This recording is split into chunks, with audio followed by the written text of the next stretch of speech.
दिल्ली में जारी विरोध प्रदर्शन यह गंभीर चिंता का विषय है और यह अत्यंत दुर्भाग्यपूर्ण है कि हमारे देश के छात्रों और नौजवानों को कुछ लोग अपने राजनीतिक स्वार्थों की पूर्ति के लिए एक राजनीतिक औजार के रूप में इस्तेमाल करने का प्रयास कर रहे हैं। प्रधानमंत्री मोदी जी के नेतृत्व में हमारी सरकार विद्यार्थियों और नौजवानों की आकांक्षाओं को पूरा करने और उनके कल्याण के प्रति पूरी तरह से प्रतिबद्ध है और हमारे छात्रों की हर चिंता को सुनना और उसका समाधान करना यह हम सबकी जिम्मेदारी है। मुझे पूर्ण विश्वास है कि भारत के जागरूक, परिपक्व और हमारे विवेकशील नौजवान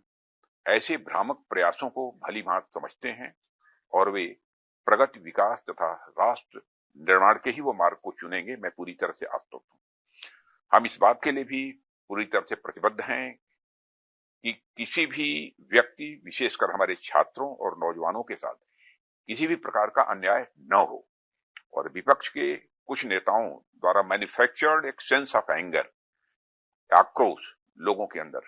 केवल जनता, विशेषकर बच्चों के नौजवानों को भ्रमित करने और गुमराह करने का मैं मानता हूं कि यह असफल प्रयास है। युवाओं की भावनाओं और उनकी चिंताओं के प्रति हम पूरी तरह से संवेदनशील हैं और यह संसद का सत्र इस समय चल रहा है। सरकार ने हर मुद्दे पर सार्थक बहस करने की भी बात की है और कई बार अपनी बात को दोहराया भी है, मगर विपक्ष संसद में नहीं बल्कि सड़क पर मुद्दों का समाधान करने का मैं मानता हूं अनुचित प्रयास कर रहा है और लोकतंत्र के मुद्दों पर चर्चा करने की जगह संसद भवन है, जहां विपक्ष अपनी बात कहने के लिए पूरी तरह से स्वतंत्र है। इसलिए यदि विपक्ष